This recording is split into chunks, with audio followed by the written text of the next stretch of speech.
We're going to finish chapter 5.2, note sheets. We're going to look at the last objective, which is the idea of using probabilities, solving probabilities using what's called the complement rule. Complement rule. So we need some language that we're going to use. Let's get this straight here. So we're talking about the complement.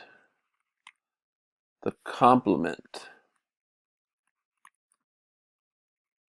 an event denoted by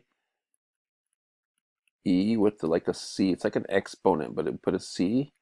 And what that means is the complement of E is all the outcomes of the sample space that are not outcomes. All the outcomes in the sample space that are not outcomes in the event E. And so an example of that is kind of in this example here, and then I'll explain this over here. According to the American Veterinary Medical Association, 31.6% of American households own a dog. What is the probability that a randomly selected household does not own a dog? And so in this idea is that if 31.6% own a dog, without giving you this formula here, the probability of the complement, those that do not, is just going to be 100% minus this, or 1 minus 0.316. And so that's the idea of using the complement rule to do that. The complement, again, are all the outcomes not in the event. Passing the test and not passing the test are complementary events, right? So if you have a 30% chance, so I'll put this here.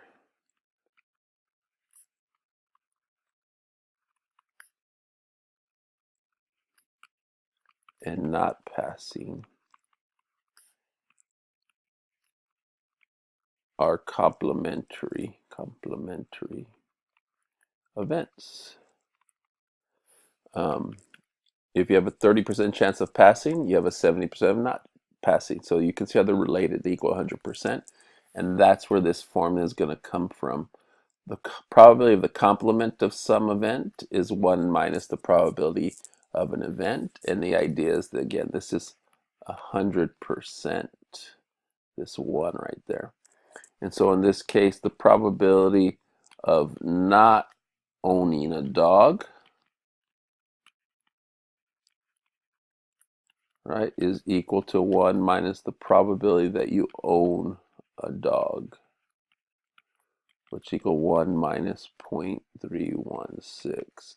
And so in this case, that answer would be 68.684. Okay, so that's the idea of complement. Let's do one more example here. This table here represents the travel time to work for residents of a city, Hartford County, Connecticut, and how the travel time, how many people travel at those times. What is the probability that a selected resident has a travel time of 90 or more minutes? And so we're looking right here, 90 or more minutes. The probability of that. What's the probability that they have a travel time of 90 or more minutes?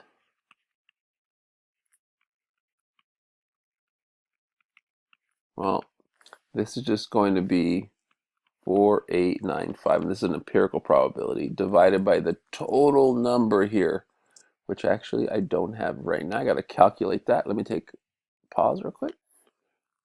And so now that I was able to tally this up, this total here turns out to be 393186.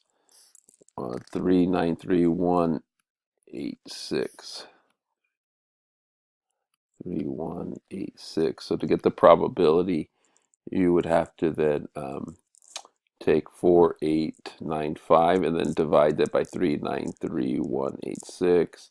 And so it's just a 0.012 probability, and that's for part A. And then part B was a probability that a randomly selected resident will have a travel time less than 90. So less than 90 is all of this. All of this is the complement of that. All of that, right? Instead of adding all that up, so in part B, I'm just going to get the answer. So of less than 90 is just going to be 1 minus 0.12. And so then you have 1 minus 0.012. And so it's 0.988. You don't have to kind of add it up. I can just use the complement rule to do that.